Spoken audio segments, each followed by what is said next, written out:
We have all felt it. The project is 90% finished. The relationship is finally healthy. The health goals are within reach. And then, out of nowhere, you trip. You pick a fight. You miss a deadline. You go back to the very habit you swore you'd left behind. Most people call this weakness. They call it a lack of discipline. But they are wrong. This is self-sabotage, and it is one of the most complex survival mechanisms in the human psyche. It is the emergency brake of the soul. Today, we aren't just going to look at what you're doing. We're going to look at why your brain is convinced that your success is a threat to your survival. Using the timeless wisdom of Carl Jung and the cutting-edge mechanics of modern neuroscience, we are going to deconstruct the 12 reasons why you break right before you break through. Phase 1.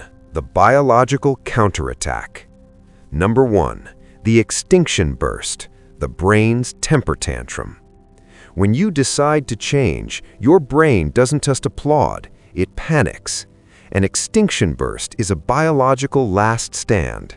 Your old habits are wired into your dopamine pathways. When you stop feeding them, the brain makes an intense, frantic effort to return to the status quo. The exercise. If you feel an overwhelming urge to quit today, label it. Say out loud, "This is an extinction burst. My old self is dying, and it's fighting for its life." Number 2. The amygdala hijack, the threat of success.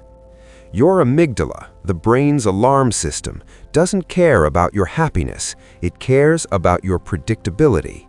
Success is a prediction error. To the amygdala, a new level of life is a dark forest filled with unknown predators. It shoves your rational mind aside and triggers a freeze response. You aren't stuck. You are in a biological protective crouch. Phase 2. Jung, the shadow, and the ego. Number 3. Fear of ego death, the familiar cage. True growth is not an addition, it is a subtraction. For the new you to live, the old you, the one who was protected by those old habits, must die. Your ego perceives this as a literal death. It would rather stay in a familiar cage than be free in an unknown paradise. Number 4. Shadow mini-personalities. Jung taught us that the shadow is full of repressed fragments of ourselves. Think of them as mini-personalities. If your conscious goal is extreme success, but your shadow holds a repressed part of you that fears being unrelatable or lonely, that shadow aspect will trip you. It's not trying to ruin you, it's trying to save the part of you it thinks you've abandoned. Interstitial. We are halfway through the architecture of your resistance. If you're starting to realize that you aren't broken, but actually highly protected by your own mind, hit that subscribe button. We dive into these psychological blueprints every single week. Now, let's look at how your brain uses intelligence to sabotage your future. Phase 3.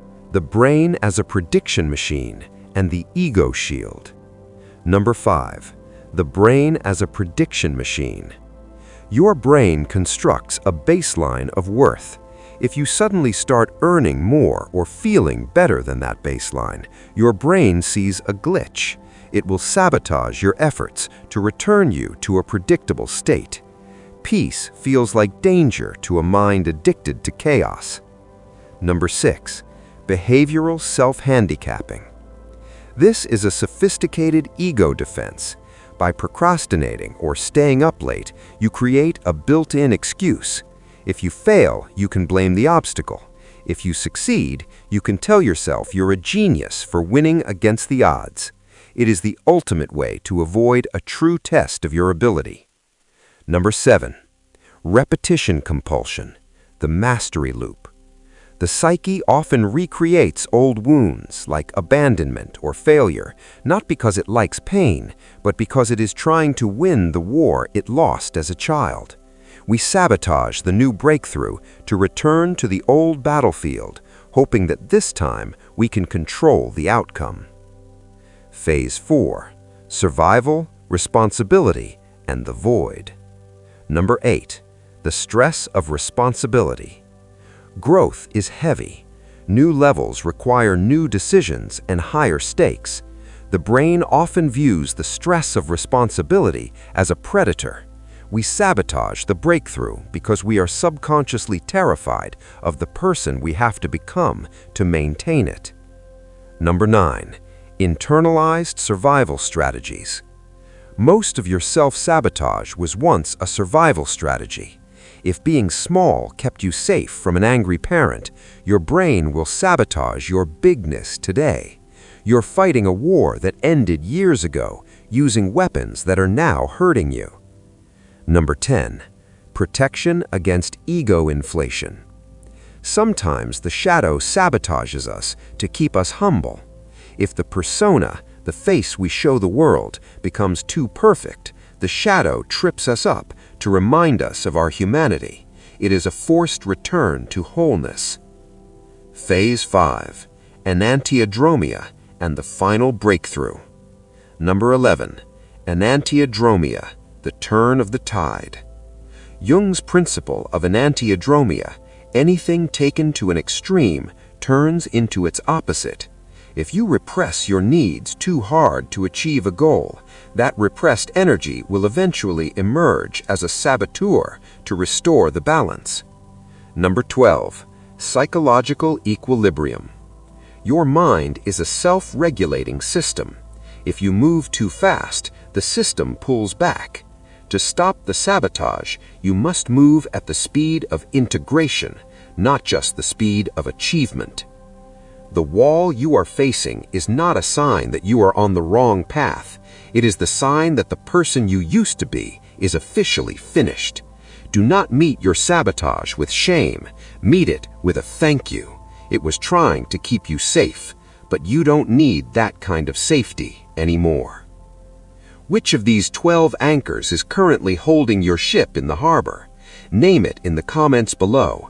Bring the shadow into the light. If this 30-minute deep dive gave you the key to your own cage, share it with someone who is currently in the middle of their extinction burst. I'll see you at the breakthrough.